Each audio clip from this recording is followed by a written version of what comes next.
தனது மாணவர்களுக்கு வகுப்பெடுக்க ஆசையாக கிளம்பிச் சென்ற ஆசிரியை திடீர் என வந்து வழிமறித்த கும்பல், பட்டப்பகலில் துப்பாக்கியால் சுட்டுக் கொல்லப்பட்ட ஆசிரியை. விசாரணையில் வெளியான திடுக்கிடும் தகவல். இளம் ஆசிரியைக்கு நடந்தது என்ன?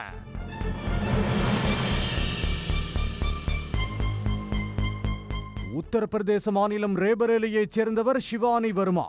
இவர் பீகாரில் உள்ள ஒரு பள்ளியில் ஆசிரியையாக பணியாற்றி வந்துள்ளார். வழக்கம் போல பள்ளிக்கு தனது சிவப்பு நிற ஸ்கூட்டரில் சென்றுள்ளார். அப்போது அங்கு இருசக்கர வாகனத்தில் வந்த 3 பேர் திடீர் என ஷிவானியின் வாகனத்தை தடுத்து நிறுத்தினர். யார் இவர்கள், எதற்காக தடுக்கிறார்கள் என சுதாரிப்பதற்குள் அந்த பைக்கில் இருந்த ஒருவன் தான் மறைத்து வைத்திருந்த துப்பாக்கியை எடுத்து ஷிவானியை சரமாரியாக சுட்டான். தனக்கு என்ன நடக்கிறது என தெரியாமலேயே இரத்த வெள்ளத்தில் சரிந்து துடிதுடித்து உயிரிழந்தார் ஷிவானி.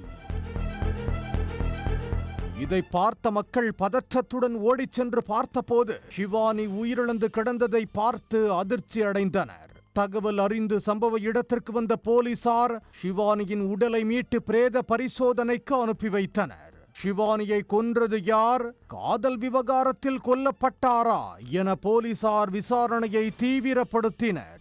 இதில் எந்த துப்பும் கிடைக்காத நிலையில் அங்கிருந்த சிசிடிவி கேமரா காட்சிகளை ஆய்வு செய்தனர். அப்போது ஷிவானியை சுட்டுக் கொன்ற நபர்களின் அடையாளங்கள் தெரிந்தன. இதையடுத்து அதில் ராஜா மற்றும் சோட்டு என்ற இருவரை கைது செய்தனர். அவர்களிடம் நடத்தப்பட்ட விசாரணையில் திடுக்கிடும் தகவல் வெளியானது. அதே பகுதியைச் சேர்ந்தவர் இளம்பெண் ஹூசன் சாரா. இவரின் கணவருக்கும் பள்ளி ஆசிரியை ஒருவருக்கும் திருமணம் மீறிய உறவு இருந்து வந்துள்ளது. இதனால் அந்த பள்ளி ஆசிரியையை கொல்ல சாரா திட்டமிட்டிருக்கிறார். இதன்படி கூலிப்படைக்கு 3 லட்சம் ரூபாய் கொடுத்துள்ளார். அவர்களும் அந்த ஆசிரியையை கொல்ல திட்டம் தீட்டியுள்ளனர்.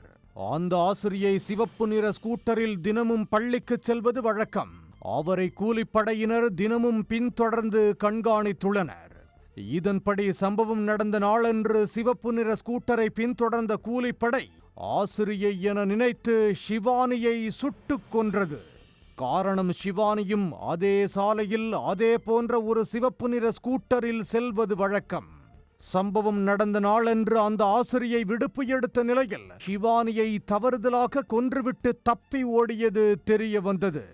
இதையடுத்து கொலையாளிகளை ஏவிய சாராவை கைது செய்த போலீசார் கொலை கும்பலைச் சேர்ந்த மேலும் ஒருவரை தேடி வருகின்றனர்.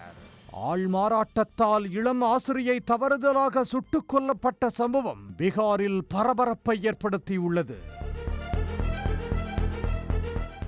உடனுக்குடன் செய்திகளை தெரிந்து கொள்ள சன் நியூஸ் பெல் ஐகானை கிளிக் பண்ணுங்க.